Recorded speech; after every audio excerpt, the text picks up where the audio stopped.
There you go. You a bit cold there, Matt? It's very cold in this office. Is it? Okay. Yeah, no, it's cold. All right. Thanks for joining us. Listen, I'm just going to start off by our little formalities. Let me get my camera right here. My name's Andrew McKenna. I'm the founder of the African Turf Academy. We're running an interview series just to showcase the opportunities around the world in greenkeeping. Today, we're joined by Matt Crystal, who was a past student of the academy, and he's now working at a top golf facility up the road from us here in Pretoria called Woodhill. And that's that. So I'm going to kick off with a few simple questions, Matt. Cool. Okay. We're going to go with chicken or beef. Beef. Okay. Beer or brandy? Both. Okay. And the Open or the Masters? Masters. Masters. Masters. Good. All right. Before we start off on your journey through golf, I just want to find out. A lot of people call you Big Red. Who started? I don't even know the history of that. I know we call you that, but what's the history of that? I think it was because I was sunburnt one day and my mates in Maritzburg at school. I mean, I'm tall. I was pretty overweight, so I was Big Red. And it's stuck since then. Okay, so that I thought that started in Silver Lakes. It started in Maritzburg, did it? Yeah, I started in Maritzburg and then migrated to Silver Lakes. Okay, very good. Justin must have brought it up. Okay, right. As usual, we're going to just hear your journey into golf, then into greenkeeping, and how you made it to the African Turf Academy. So give us a little background into how you got to interested in golf. So I started playing golf when I was, I think, 7 or 8 years old. My granddad took me out once a week to a little 9-hole course in Howick, and he showed me the ropes and how to play. And I've always loved golf, played it through a schooling career, and getting into greenkeeping was actually almost by accident. I was in a bit of a, between jobs and didn't know if I wanted to study this or that. And Justin actually told me, he said, come with for an interview, and, you never know, you might enjoy it. And I must have enjoyed it because I'm still here today. Yeah. So was your interview with us at Silver Lakes? Is that what? Yeah, it was you, Louis, and Derek. Yeah. And Justin and yeah. I remember. How long ago is that? It was about 6 years ago, right? Yeah, 2015, I think it was. 5 years ago. Okay. All right. So it was an accident. You got to ATA. So tell us a bit about your journey through ATA. Maybe some stories about your time here. Yeah, it was. I mean, moving away from home for the first time, living in Pretoria, it's a very different life to tiny KZN. But we started, and the first week you get thrown into the deep end, and this is what they want from you, and this is what you guys want. And what at that time, I think it was Johan was the superintendent, I think. Yeah. And James was there, so it was quite nice to have James, who was obviously lived in Maritzburg, so he knew what we were going through. And he showed us the ropes of the golf course and what to expect. Yeah. Which I think made life a lot easier than having to do it all by yourself. Okay. So, and some of your favorite memories of your time. We're not going to talk about ATA too much here, but what about your favorite memories in your first couple of years? Or haven't you got any good memories? There's lots of good memories. I just trying to, which one do you pick? I would say one of the best memories is actually the people in Silver Lakes as a community. It's probably the nicest place to be studying and learning and that, because everyone is so helpful, and you meet members that are interested in you and they want you to excel. And you live there, you know what it's like. On a Friday afternoon, to just have a beer at the clubhouse and talk to different people, you actually feel like you're welcome and you want to be there. Yeah, you start to see the beauty of the golf industry, the camaraderie and the networking opportunities, and Yeah. I see some of your friends are popping up here watching as well, Jason and Christian. And okay, and then so let's fast forward a little bit. So you spent your 2 years, you got to get a feel for greenkeeping and the club life, and then you actually halfway through your second year, you started working, right? Yeah. So Woodhill, I remember, contacted me, and I said, "There's a few guys." So they interviewed a few guys, and you were chosen, and you actually started working while you were studying. yeah, I think that was it. It was quite tough to, you got to juggle the two. You're still learning, but you're employed, so you're learning at two different times. So yes, you're learning the functional out of the books with Derek, and then you on the course all day. So you get to really put what you've learned in the classroom with Derek into the golf course and see how it works. And then you started learning how to spray, and the chemicals start to make sense to you and what you need to use. And I think it really helped me get better. Is I know it's hard to try find a job without having paperwork or something, but I was very fortunate enough to get that job and still have this job here at Woodhill. Yeah. Um, it, Yeah. Yeah, we're going to talk a little bit later about how you because you're back at that job after having left for like 18 months to the States, but we'll get to that.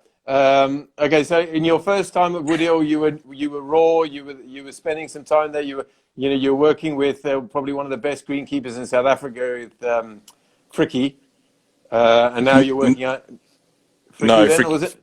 Fricky left. That's why I got because Hugo took over as Oh, superintendent, and I came in as an assistant. That's when okay, but it Fricky, was yeah, okay. So you never worked with Fricky. no, no, I haven't. Okay. All right. And then you started working with another great guy with Hugo, who I hear sees watching. So you better watch what you say, Matt. Is he still here? I He's don't watching you know. through the window. Is he? All right. So then again, we helped you with the journey to Mike O'Keefe, and then you went off to work at one of the great clubs in the northern states of America. Tell us about your Yeah, journey to the US. I got thrown into Ridgewood Country Club in New Jersey, a private golf course, very limited members. It's a real executive golf course. So but they were very good about saying, well, what can you do? And I told them what I could do, and I think it was the second week they gave me a spray tank, and they said, go for it. This is what you're spraying. We'll help you mix for the first time, and then after that, you're on your own. So they put a lot of trust in you, and I think you grow as a person when you get thrown in the deep end. Because if you and they said to me, if you mess up, it's fine, but as long as you learn from it, because everyone will mess up. You're never going to be 100% all the time. Yeah. So it was really nice from their part. And where is that club? It's just outside New York, right? Yeah, it's about, I think, 40-minute drive to New York City. From Okay. the one of the holes, you could actually see New York City. Oh, okay. It was really And then interesting. and then it held a FedEx Cup event as well, right? It did. In September, it hosted the first round of the FedEx Cup, the Northern Trust. Was the second round. Your first round. I think Tiger was making his comeback then, wasn't he? Did he Yes, play? he Yeah, he did did play. well. I think he finished inside the top 10. Yeah, Uh, yeah. that's a different atmosphere in itself. Yeah, and I remember Mike O'Keefe doing an interview with you, and I started to see the impact of social media. I mean, this is how fast it's all moving. But the impact of social media, where Mike filmed you talking just before the tournament on the 18th green, Yes, and he sent it over to us, and we shared it around, and it was starting to show how we can create videos and interviews pretty quickly and pretty easily online, online. getting Yeah, getting big red some airtime. it's probably my least favorite thing to do, but I'm enjoying doing it. So Yeah, you got to do it. You got to do it. you have Okay, so to. what was your favorite experience of Ridgewood Country Club? I think the tournament itself, the preparation that we did. I mean, for 6 months you're working, coming out of winter, so everything's dormant. So you getting the golf course ready, and then just finding out the small details of the golf course, getting ready for a tournament. I mean, I was lucky enough to be able to be in charge of moisture management on greens. So, I mean, besides spraying stuff every day, in the afternoons you are doing moisture, you're getting those greens firm, you're helping the other guys get, help, and you're working with the PGA Tour staff, which is really cool. So I think the whole build up to the tournament was probably the best part. And were you using Pogo there? The TDRs. TDRs, okay. Yeah. Their competition. Yeah. Okay. All right, and then from Ridgewood, you also went to the US Open, right? Did you work at the US Open? No, you were there. I went for a social visit to see Justin and watch the Saturday round. But just also the different side of life and how they've been working, and you meet up with them and how tired they are, and you're like, I know how that feels, and I think you appreciate it more when you're spectating and you see all the hard work that someone else has done, and that's what I had done a couple of weeks before, so or a couple of weeks after. So nice. Golf course management is not for the faint-hearted, is it? No, it's not. No. If you're not passionate about it, as Charles Blau said yesterday, if you're not passionate about it, maybe don't get into it. Yeah, you have to wake up every morning. You got to be you have to do all the work. You have to do it. You can't just, I'm going to stay at home today, I'm not feeling well. There's a lot of people relying on you to get a product ready for them. So every day. It's a Monday to Sunday job. Even I remember Christmas last year, I was here watering greens. So there's not really days off. Yeah, so I think it's a message as well. It's a good message and a bad message. If you're passionate, you can have an unbelievable career. If you're not passionate, stay away from it. Correct. Yeah. Okay. All right. So from Ridgewood, you went down to Bay Hill. I was at Bay Hill, yes. I mean, it's amazing, yeah. Top class facility that. I got to sit in our last week there. I got to sit in Arnold Palmer's office, and look through all he's got a whole photo journal there. So you sit down in his chair that he used to sit in every day, look through the photos and look at all the memorabilia he has. That was really special. Wow. It's also very different. I'm going back to working side of it. You're going from a nice, cool. It gets hot in New Jersey, but then you go down to Florida and it's humid, and I didn't know Florida could get so cold. In winter. I mean, some mornings it was 0 degrees, maybe -1, and you're thinking, wow. But working there, different grasses, different type of people, you learn a lot. A bit more like South Africa down there? I think so. The temperature-wise and climate-wise. And grasses-wise, yeah. Yeah, so they had Bermuda. Okay. So. All right, and your favorite time down at Bay Hill? Again, the tournament. That's one of the biggest tournaments of the year, I think, in the PGA Tour. The Bay Hill Invitational. I think it's super awesome. And also, you're seeing that was a lot different because there was a lot more structures going up, scaffolding structures, and to watch that happen whilst you're trying to work is quite incredible. And how they put them up, but then a week after the tournament, everything's down. But it takes them 6 months to build it. It takes us 6 months to get the golf course ready, but for 1 week's work. And then same with those guys, they take down all these structures inside 10 days. Yeah. To move on to their next tournament. So I mean, it's America's big. And who won that one? Who won it that year? Francesco Molinari. Okay. Yeah. The year before he won the Masters, the Open. Yeah. The Open. Open. All right, cool. So now you started at Woodhill. You went through this experience. In the States, you must have learned a hell of a lot in the States. You went through the mill. You did long hours working at top places, and then you asked to come back to Woodhill. How was that? How was that a come down? Was that a relief for you? Was it? Did you feel like you had progressed past it and you were going backwards again? How did you feel? I think coming back, because we had to come back to South Africa, it was quite nice to get a phone call saying, "Would you like your job back at Woodhill?" And I thought, well, it beats sitting around at home waiting and you know getting lazy about it. So I took up the job, and in the beginning it definitely felt like I've been working at these top establishments. I've been working 7 days a week, 15 hours a day, to come back to a place that it's not as fast paced. I mean, you work your 45 hours a week, and I enjoy the work. Don't get me wrong about that, but I also found that you start to slow down too much. So I started then looking to do other projects, and like whilst on the golf course, doing your main job, and then finding something else to do that in the spare time.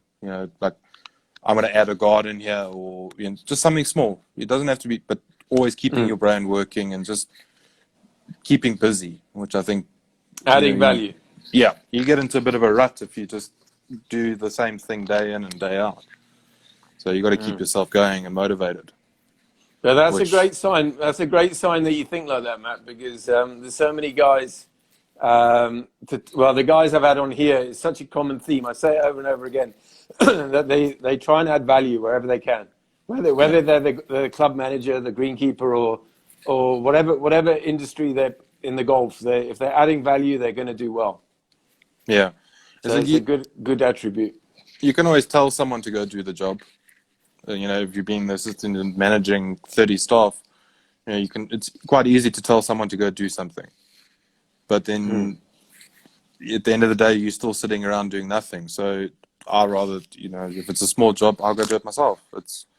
I rather show them the way and show them how to do it. And, next time they can just do it on their own or something like that. So like now sitting in an office is not for me.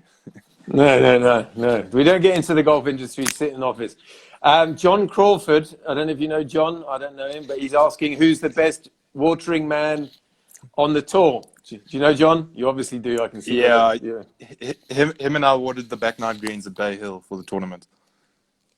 Oh, wow, he was as the Americans called it, my hose boy. There was another word used there, but I don't think I should say it on live. No, I can get a fairly good idea about it. Yeah. So was it him or you? No, it was me. Yeah, of course. Yeah. Of course. Okay, so you touched on it there. The difference between the US and South Africa in terms of the golf industry and golf course management industry. How would you? It's definitely a lot smaller. Yeah. And I think here we make a plan. There you just buy something new, type thing. So the courses I worked at, if something broke, they bought a new one. If they wanted to do this, they did it. Here you got to make a plan with what you've got. You need to look after what you have, and use what is around.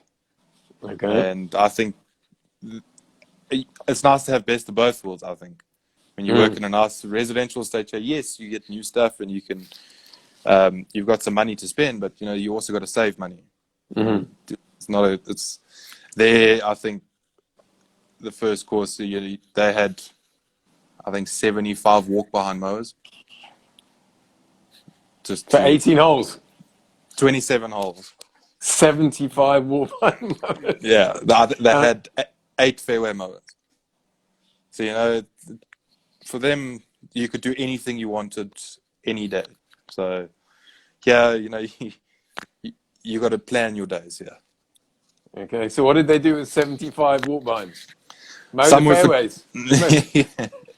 Some were for tees, some were for approaches, some for greens, and then different tees had different mowers, and so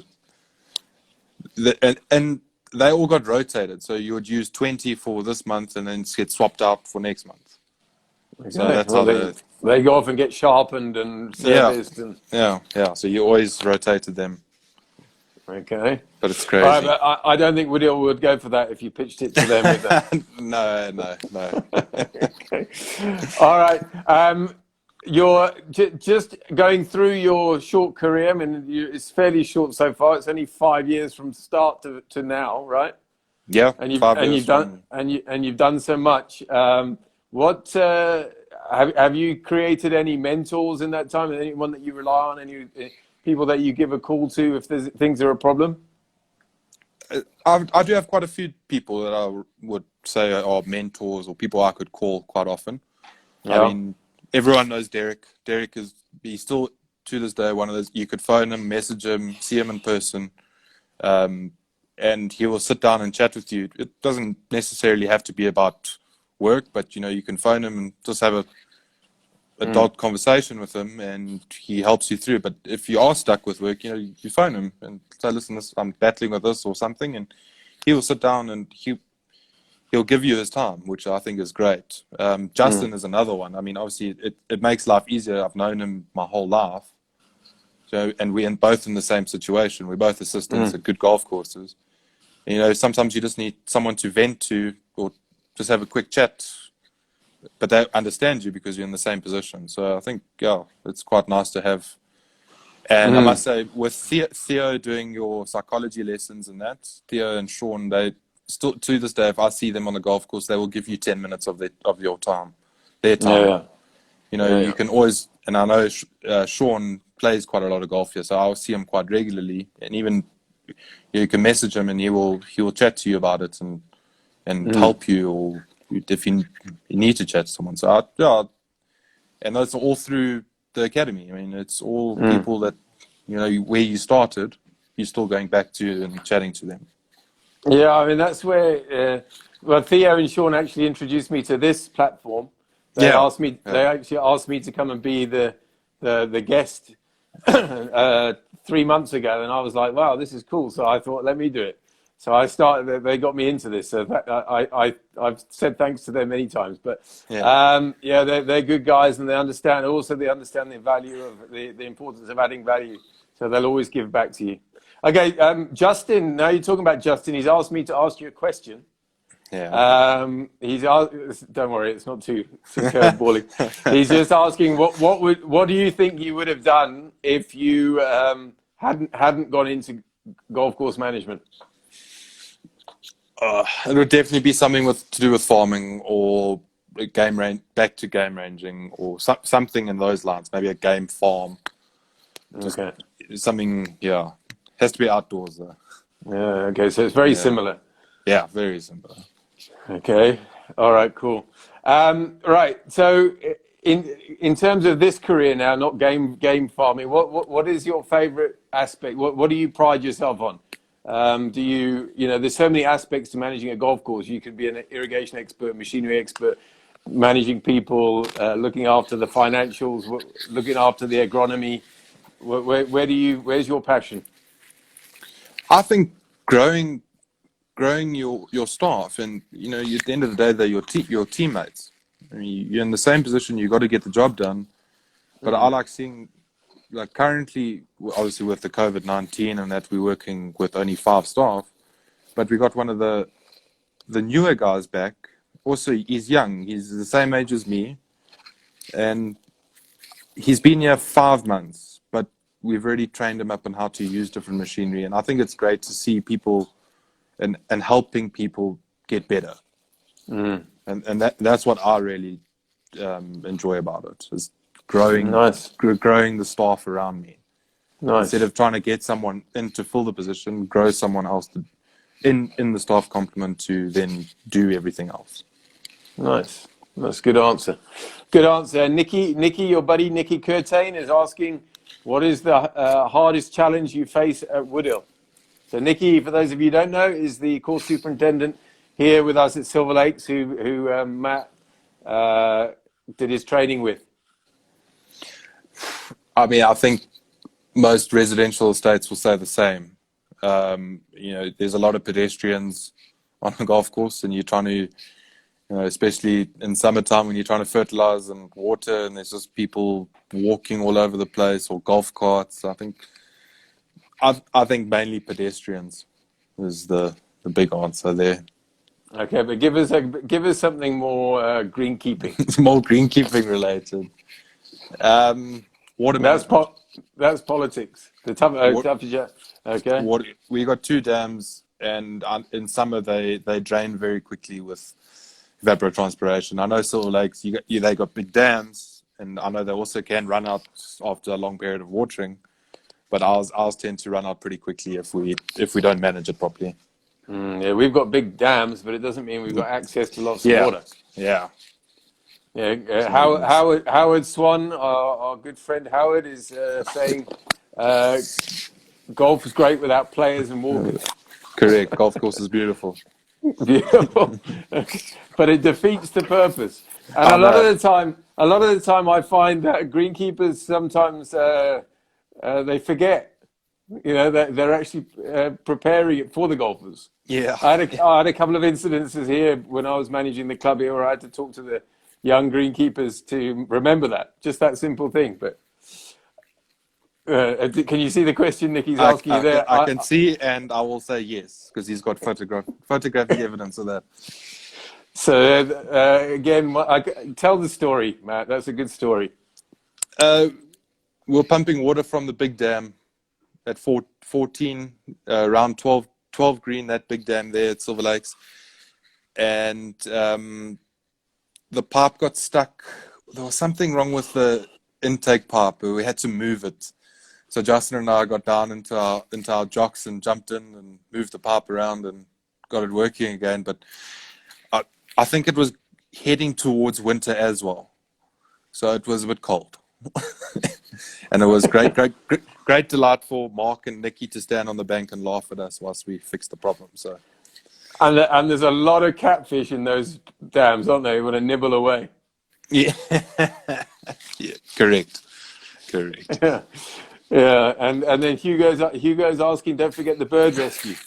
We did this. There was a bird stuck in the tree here because someone had left fishing line in the tree, and it got caught in it, and we got called out to try and help it, and I fell out of the boat into the water, and it's not very pleasant in this dam underneath a tree.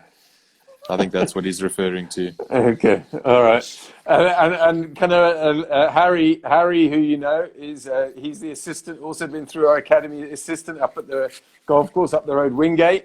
And I said to Harry that I'm getting him on in the next few weeks. So Cool. Harry, look out. But he's asking, have you ever been in a situation where you ever wanted to quit, and what was it? Maybe trying to do catch a bird in a tree under it. Harry, no, I don't think I've been in that position either here or at Silver Lakes or in the States. I don't think I was ever in that situation where I felt like I wanted to quit.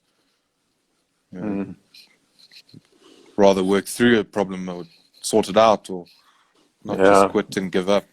Yeah, but Matt, you're blessed with the passion for it, the willingness to add value, and the willingness to get stuck in. So I think you're a complete package. Oh, Andrew. All right, give us a little bit of a weekly routine of where you are now with Corona. Like, how does your week run differently to what you normally do? Well, in level 5, it was, the grass was still growing. At the moment, the grass isn't growing with all the cold and the frost we're having. But those first couple of weeks, it was definitely, we would cut greens in the morning with the ride-on mower, and then cut rough. I mean, for COVID-19, it was just make sure the rough was cut fairways twice a week, cut tees and approaches maybe twice a week. So your whole mindset changes, and you just want to keep everything neat and tidy and maintain, so when you come back eventually, it's not overgrown and you're having to kill grass or scalp it down, and then battling with that at the end of the day. Now, obviously, that everything's quietened down. The frost has hit us quite nicely, so everything's slowed down. We're doing a lot more tree maintenance work, just doing all the finer details that we don't really get to in summer. Yeah, so any of you listening from the Northern Hemisphere, everyone thinks it's hot and sunny in South Africa all the time. It's sunny all the time, but in the winter, at this time of year, it's like 20 degrees in the middle of the day, but it's down to 2 or 3 at night. So there is a white frost, Yeah. just a leaf frost there, right? It's not a ground frost. The ground's never hard, is it? It's just the grass. It will get there eventually. It doesn't happen Yeah. that often. All Yeah. right. We're gonna just have a break for a second before we enter that last little bit. I want to go back to my quick questions. USA or SA? It's USA and SA. That's a tough one, Andrew. They both got their own characteristics that I Okay, wish so we could you get mold offered the into job. one. You get offered the job at Fancourt, or you get offered the job at Congressional. Where are you going? Right now, congressional. Okay. All right. So there you go. All right. Blondes or redheads? I'm a redhead. Redheads. Okay. And last one for you, which is quite appropriate: sea or bushveld? Bushveld. Bushveld. Even though you're a Durban boy. Okay. Yeah. Right. So let's go back to now the students. Now you're a mentor yourself. What advice would you give the students at the academy now? Learn as much as you can, all the time. Always continue to learn, even if you got free time. Pick up something and just identify something at home or on the golf course. When you're playing golf, take a picture of something and read up on it later. I would say jump in when you can. Damn. That too. But always help out. Never be shy to put your hand up to offer help. I think that helped me a lot, especially when I got to the States. There, it's not. They don't ask you if you can do the job. They just ask you if you can help. And I think that's the main. And you will learn how to do it along the way. My little red hen theory. Who said what? The little red hen nursery rhyme. I keep saying it on. Are you not been watching me? Not all the time. read the little red hen nursery rhyme, and you'll know what I mean. Okay, and then Derek Daly's asking me to ask you this. I'm reading this, so you can just give me what are some of the things you've learned since working on a golf course that you feel would be helpful or important for you to pass on to the students entering the industry? So embellish on what you've just said.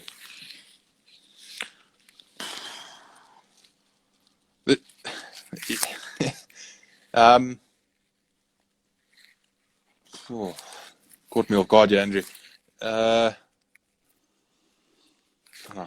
Can I come back to that question? No, but basically, what do you think a student needs to know? So he's putting his hand up to do things. He's volunteering. He's got a great attitude. What advice would you give him going forward, and of what he should focus on learning? I wouldn't expect someone to give you an answer. Don't expect your boss to give you an answer on something. If you ask to identify that tree, don't wait for him to tell you what tree it is.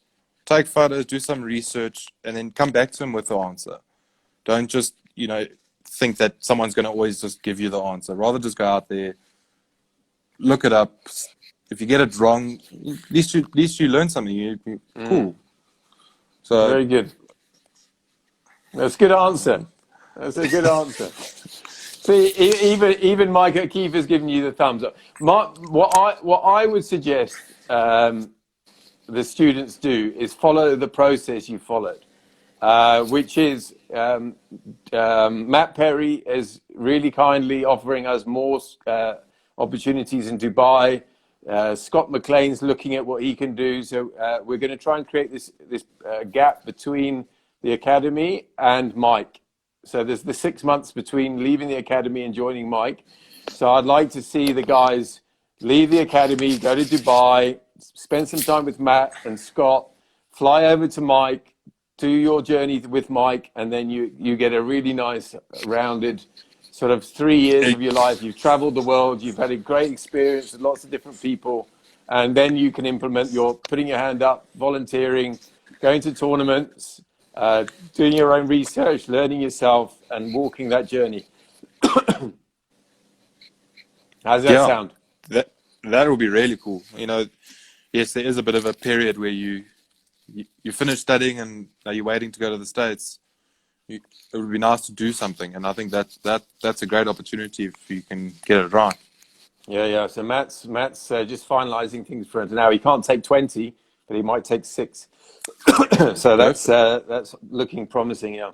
So It's the nice. students. You get to see, you know, that will be 3 different climates that you will get to learn in. Mm. And, and And and and major tournaments, because you'll do the Dubai Desert Classic, you'll do the World Championship, you'll do if you can get a chance in the States to do a tournament. yeah, But I mean, we'll just you definitely will get one tournament in the States. Mark does a very good job of making sure that you experience at least one tournament. I mean, mm, everyone goes there with hopes of, you know, I want to work this and that, but at the end of the day, it's tough to get into some golf courses to do that. They don't. mm, But Mark does a very good job about getting people in, and it's a great time. It really is a mm, great time. mm, mm, Like I always thought I was going to work at a golf course and then go to a tournament. I was privileged to work at 2 golf courses and have 2 tournaments at the golf course. mm. Absolutely. Yeah, very, very fortunate. And if you can chuck in the 2 in Dubai as well, you're going to be like a superhero. Even better. Yeah. Okay. All right, Matt. That's about it from me. If any of you guys have got any questions you want to ask Matt quickly, have you ever wanted to be in a situation? We've dealt with that one. So that's Yeah. about it from me. Thanks for your time, Matt. Get Oh, back out in the 100%. cold. Yeah. Anything you want to close out with? Any closing thoughts? Well, I think what you're doing is great, and I'm very thankful for what you've done and helped me in my career. So all the other students that are there, they must carry on and keep being friends with the people around you. Make Yeah. friends, make connections, and keep up to date with them, because you never know when you're going to need them. Yeah, I think my role is to make sure you guys get the access to the vast network that African Turf Academy gives. Derek's technical advice to support you, and just using the guys that we are contacted with to further your careers, and it's great to see you doing so well, Matt, and with a great attitude. So well done. Thanks, Andrew. We want more Matt Crystals. Dye All your right. hair red. Yeah, Yeah. mine's gone. Yeah. All right, Matt. Perfect. Thanks, All Andrew. right. Thanks a lot, Matt. Thanks for your Thanks, time. mate. Cheers, man. Okay. Cheers. Yeah, Bye. bye.